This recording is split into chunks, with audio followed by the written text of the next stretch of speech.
Let me tell you guys, we've watched this offense, and I know everybody will talk about his Brock Purdy, his system quarterback, but they've been playing sometimes perfect football offensively over there for the 49ers. I can sit back and say, I can't wait to watch that offense goes up against this defense. I can't wait to watch Kyle Shanahan go up against I'm running Dan Quinn.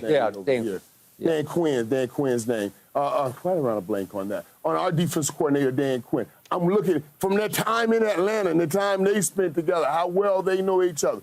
Guys, this game is coming down to, well, look at those elements. But the thing this game going to come down to is Dak Prescott. Let's be real here. The Dallas Cowboys need this game because they need to know mentally we can get past the San Francisco 49ers.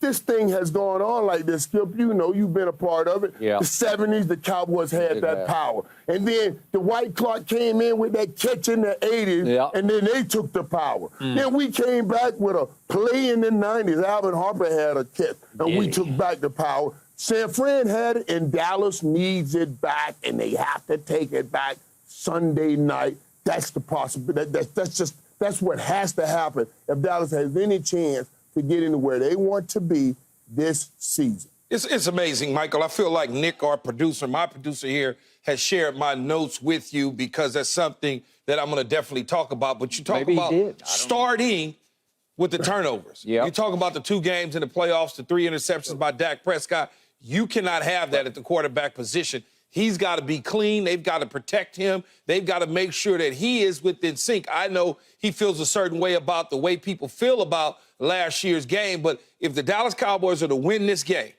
he cannot turn the football over. He cannot be careless with the football. He cannot make the mental mistakes, the mental errors. He has to hit all the throws. He cannot throw for 230 yards in a game. He cannot have 2 turnovers in a game. So when you look at the scores of these games in 2021, touchdown, it was close, 23-17. Playoffs, regular season, playoffs in 2022, 19-12. As you continue to hear Skip talk about it every single time we talk about the playoffs, he wants to mention the vaunted defense of what Yeah, that's what you want to say all the time about the 49ers and their defense, or better yet, their offense can only score 19 points against this bad of a man in Michael Parsons. So here's what I would say. And I've been through this. You mentioned what you've been through in the playoffs. I also have been through something against the Philadelphia Eagles when I was with the Tampa Bay Buccaneers. We lost to them 4 times straight. 2 in the regular, 2 in the playoffs. Eventually, Skip, we had to overcome that in the NFC Championship game. We had to do those things. We had to erase that bad taste out of our mouth. And if Dallas wants to go to the Super Bowl and win the Super Bowl, have an opportunity to win the Super Bowl, it starts Sunday night to erase all of those bad memories of the past to get ahead. And if they can do that, then just maybe they'll have an opportunity. Okay, my turn. My biggest concern about Sunday night is not Sunday night, it's what happened a couple of weeks back at Arizona, because I still can't make it go in my head and compute. I need to know in my heart of hearts, was that just an aberration? Was that an outlier? Was that just one of those typical Cowboy any given Sunday games where they just don't show up? Or did they actually get exposed? Because if we throw out that outcome, if we just look at Giants and Jets and obviously Belichick, I'm looking at a team that is a little better than San Francisco. I still say if we, as in Dallas, play our best, if we max out, if we hit on all cylinders, and they also play their best, we're a little better than they are. I hear about physicality. I hear about Brock Purdy, and I get all that. They are physical. They play a more physical brand of football than we play, which is not to say that we don't play physical, because there is a game called rock, paper, scissors. And what happens when paper covers rock? You win, right? I believe paper can cover rock, because when I look at our defense, it's just better than San Francisco's. You guys throw at me, you and this is obviously you, Keyshawn, and Richard. If we go player by player, if we do combine, if we do punt, pass, and kick, you say, oh, this. And then yet I told you guys yesterday, if I look at what my defense has done under Dan Quinn for the last 2 years and 4 games, we've taken it away 77 times to 55 for the 49ers over that same stretch. If I look at what we've done this year, we lead the whole NFL in turnover differential because Dak has not been turning it over at the rate he turned it over last year, and we are already taking it away at a near top of the NFL rate. So to me, I'm looking at Micah Parsons. He doesn't have big sack total. He's got 4, which is tied for 6th. But when I look at every pressure category for Micah Parsons, when I look at every category, he is leading the league in pressure rate, pressures, pressure percentage. He leads in everything because he just gets after your quarterback with speed and quickness more than physicality. So it's all there. It all works. I even look at the 2 playoff games. Dak played poorly in both games. And yet, both times, we were right there. We had a chance at the end of the first playoff game and at the end of the second. We're right there. Yes. Who's your quarterback? Yeah, he's still there. Okay. So I just want to go ahead, keep going. I just want to remind you, all right, Mike McCarthy's still the head coach, and Dak Prescott's still the quarterback. Okay, go, Michael. Yeah. It's good. You're bringing up some good points, too. And the thing is, you almost have to play a perfect game here. Let me tell you why I say this, Skip. They have so many weapons. And we're going to talk about Brock Purdy and his MVP possibilities. But he has so many weapons later on the show. He has so many weapons. And he is doing a wonderful job of getting the ball out of his hands. And those guys running out to catch yards. Dak has to match that.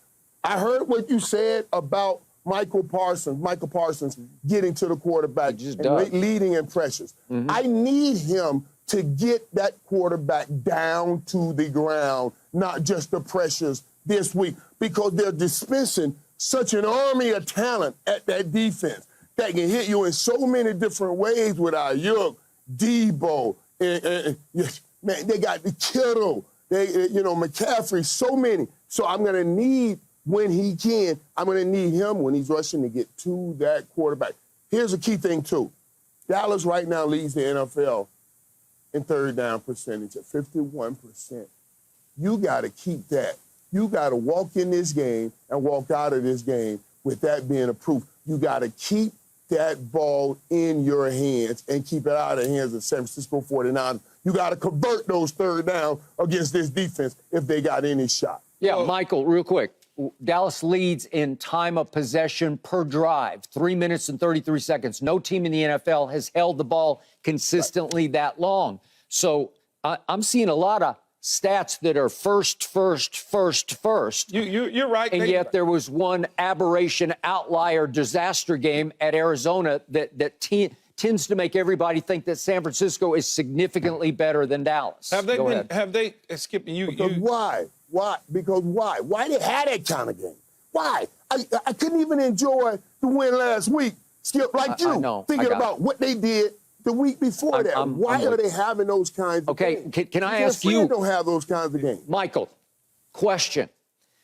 I was there covering your team, the last team that won the Super Bowl for the Dallas Cowboys, the 1995 Cowboys. I was there all over it. I wrote a book about it. 27 years ago. Okay, but I'm just going to tell you what happened that year. The Washington, then called the you-know-whats, that Washington team went 4-12 with Norv Turner as the head coach. It beat you guys twice that year. Do you remember this?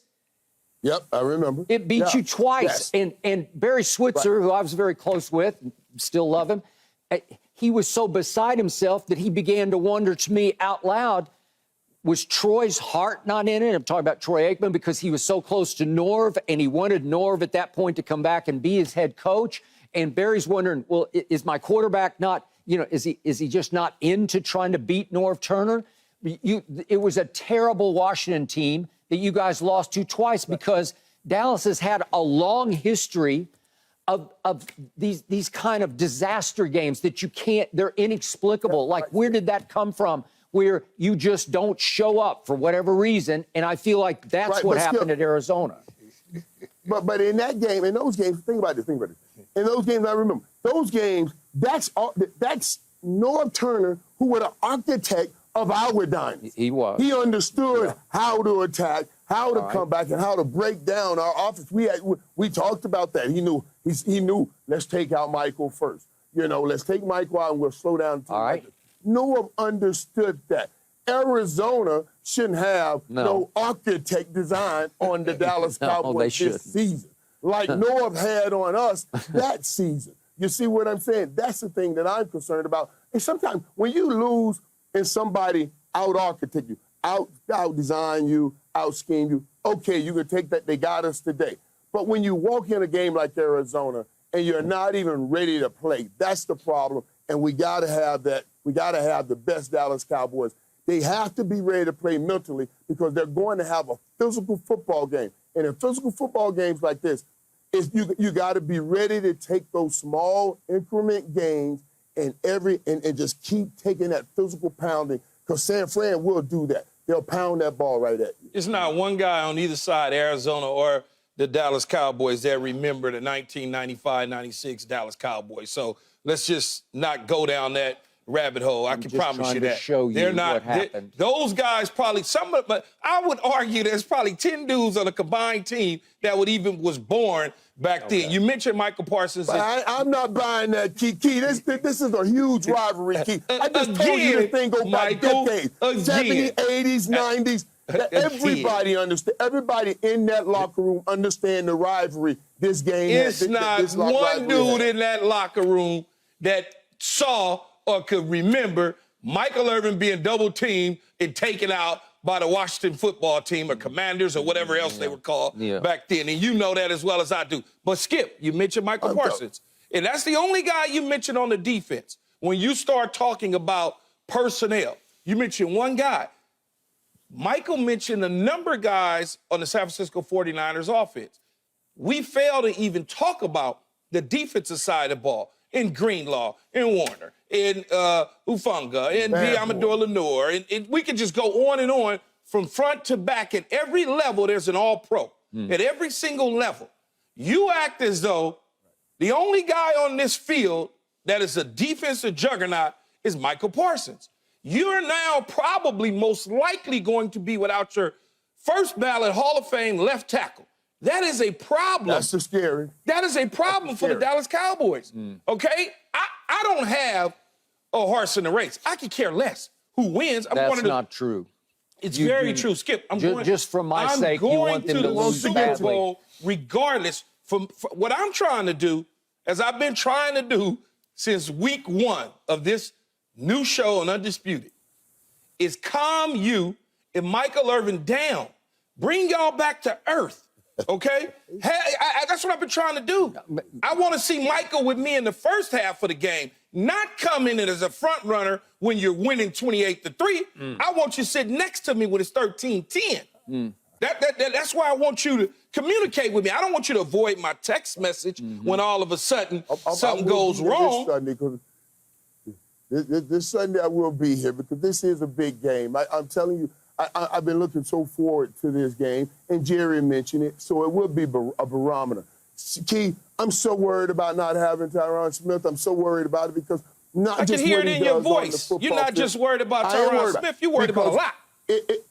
No, we need somebody to set that level and set that tone. When you watch the 49ers come out, who do you watch come out, Skip and Key? You know what y'all see? You see Trent Williams coming out. You see Deebo Samuel right there. Those are the tone setters right then. They have tone setters in that game, and those guys walked out first. That's why Trayvon Diggs, I told you guys, that's a tone setter. We're missing 2 all-pro tone setters on each side of the ball. That is huge right there. So absolutely, there's other guys got to step up. But I need Tyron. I need everybody to bring the best right now for this game Sunday night because they're going to need it. All right. Tyron Smith has not been there basically the whole year because a young man named Chuma Edoga has started 4 games for the Dallas Cowboys at left tackle.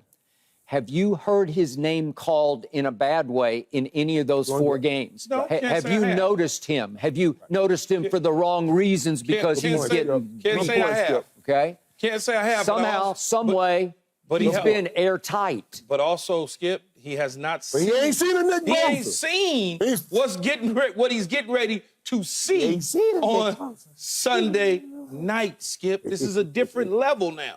Each game is a different level. He sees it in practice. Yeah, he sees it in practice. He sees it in practice. But he's about to see something at another level right now. Are you really saying practice? I'm with you. Come on. I'm with you, as far as I don't want you to think, hey, Nick Bosa ain't an alien. We have an alien also. So he sees an alien in practice every day. He just has to be ready now to see an alien that's his enemy and not an alien that's his friend. But that alien that he's seeing that's his friend, he's seeing that how often in practice versus Nick Bosa 60 snaps in a game. There's a difference in practice versus... You trying to be slick with Skip, Mike, ain't gonna work with me. Didn't I hear all preseason how that Jets front was maybe the best in football? Didn't I watch on Sunday night that Jets front get after Patrick Mahomes? Didn't I see that? Good point. Did the Jets front get after Dak Prescott? I don't remember that. The kid Thibodeau for the Giants, he's pretty good. He had a couple of big sacks the other night. Did he get after Dak? No, he didn't get after. The Jets front played a certain way because of their damn quarterback, Skip. Come on, man. Oh, so now it's the quarterback's fault. You can't, when you are bad on offense, just like when the Dallas Cowboys are bad on offense, the defense suffers, okay? That is why Mike McCarthy decided, even though you high-flying, scoring points, leading the league, this is why Mike McCarthy decided to move on from Kellen Moore, because it hurts your defense when you do certain things. And now, look, the Jets front is good. Thibodeau's good. There's no question about it. But these dudes how about are different. How about Matthew Judon? I know he tore his biceps later in the game, but I didn't hear his name called. I thought Belichick's pass rush would get after it. Nope, they didn't get after Dak at all. Again, you're talking about a bad football team on the offensive side of the ball. It negates what you do defensively. What did your defense do against the Niners last year in the playoffs? They didn't play well enough to help win, but the offense was so bad that you couldn't win. You walked away with a 19-12 loss. Okay, and that brings me to last year's game. Go, Michael. Yep. Right, and let's talk about that, because I say in those games what we've had is a receiver playing well, and then nothing, I think, out of that second and third group. We need guys to step up.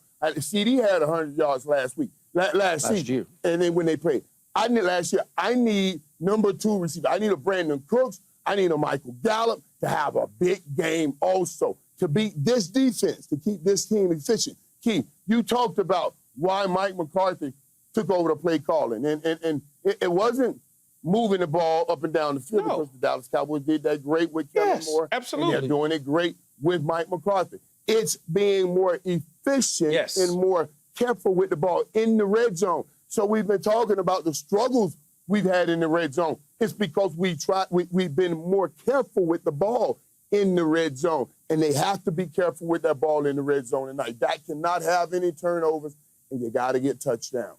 All right, let's go back to last year. Let's see what Dak did or didn't do, what he did to his own team, because the first interception he throws, it's 5:55 in the first quarter. It's still a 0-0 game. Yeah. Here we go. And this is just a bad idea and a bad throw. I mean, that is intercepted before it left his hand. It's just over and out. Lenore is he's run the route. He has run the route. I'm going to argue with you, Skip. Because he's so far. Lenore did a tremendous job. But the damn receiver stops. Okay, but hit your foot and come downhill. It is so covered. He is running the route. Regardless, even if he had planted and cut back, it's going to get picked. If I'm watching you as a DB and you drive, I cannot stop and look at you drive. Okay. I know where you're going. You're going to the ball. Right. So guess what I need to do? I need to plant that foot in the ground, retrace back downhill. It's only 2 things that can happen. Still would have been picked. I'm going to break it up, or I'm going to catch it. That's it. So the defense stands strong and holds them to a field goal, and it's 3-0. Now we're later in the second quarter, 1:24 left on a 2nd and 2 at San Francisco's 18. So this is a red zone play, and it's just covered. It's double covered, and it's a bad idea. Right. And you just gave up a potential 7 points or at least 3 in what's going to be a 19-12 game. You just can't. It's hard to overcome that against that team on its field, right? Then, I don't have no argument with that one. Thank you. That one I ain't got nothing to say. It's just a bad idea. I don't have nothing to say on that one. It's indefensible. All right, so now let's look at the next red zone because they went 1 for 3 in the red zone. This is going to happen with 10:29 left in the third quarter. And the game is about to be tied on a Dallas field goal, but it's 1st and goal at the 9, and Dak goes to Dalton Schultz, his favorite security blanket, but it's only 3 yards. And then now it's 2nd and goal, and we're doing the same play again. Now we're 2nd and goal, and this is Zeke going nowhere. Should have went to going nowhere. I agree. Should have bounced it. Should have bounced it fast, and he didn't because he's not as quick as he used to be. And 3rd and goal, he tries to flip it to Zeke over the middle, and it's wide behind him. He's going the wrong way. They're not on the same page. Catch the ball. Yeah, and yet, even if he'd caught it, would it have gotten home? I doubt it. Tackle. That's a tackle. Okay, but that's more. But see, that's more. All right. That, and Michael can speak to this. Yeah. That's more of the field shrinking. If you're only getting so much yardage, the defensive backs know that. Yeah. And you got to dial up stuff that makes sense. All right. Okay. He's checking it down because he's not trying to force an interception. He's not trying to force it into the end zone. Okay, I got it. So we have to take a field goal, and it's still 9-9. So now let's fast forward to the end of the game. 2:56 left. This is 2nd and 10 at the 18. And when I least expected, a young man named Michael Gallup, who had a hard time coming back from his ACL, who never looked quite right last year, gets deep, and he's gone. He's 5 yards gone on this one. And Dak is short and wide right. He's got a pass rusher in his face, but he did not step into it the way you need to step into what could have changed the game because it could have tied the game. He is gone. Potentially. Okay? Potentially. You know, if you lead him by a yard or two, I think he's still running with it. I think by all odds, everybody could attest that even Dak Prescott, he didn't play his best a year ago. We all get that. That's why we started off the show, and I said that Dak Prescott has to play better. If they plan on going in, and Michael said it, everybody on the offensive side has to come to the party to match the physicality, number one, for the San Francisco 49ers and what those guys over there can do and what Brock Purdy's been able to do. It's funny because you keep saying but you have to keep one last go. Yeah, go, Michael. One last thing I want to say. And you were talking about Noah Brown when he should have put his foot in the ground and come back to the football. And when you're playing a team like the 49ers, and I talk about tone setters, I don't want you to put your foot. I want you to run his butt over. If he's going to sit here and sit on that route, this is a mentality game. That's what I keep telling you. I need you to run his butt over and come out of that route. You're setting the tone to everybody. I'm willing to hit you. I'm willing to set the tone. That's what we need out of Noah Brown. They're looking at you being intimidated. That's why you stop. He's set. You go through him. That's being physical. That's what they have to do. They have to send a message back to San Fran. If you're not going to send that message back, San Fran will deliver that message to you. So, Keyshawn, you're always saying you have to calm me down, calm Michael down. I think Michael is calmed completely down today because it sounds to be like Michael thinks that Dallas is not going to win this football Well, it sounds that way to me, too. That's why I said it earlier. Okay. It sounds like... What I'm doing is telling these jokers what to do to get ready and stop messing around. Just because you got the star on the side of your helmet don't mean you're a damn star until you bring some rings. Put your trophy on the table. And this week, you got a real big chance to show people that you are working towards that trophy. That's all I'm saying. They got to show up. We got it. Up next, we're going to talk about, believe it or not, Taylor Swift, because the NFL is defending itself with so much focus on Taylor Swift. That's next. Thanks for watching, Undisputed fans. Do you want more highlights from the show? Make sure to click that subscribe button for all the exclusive content from Undisputed.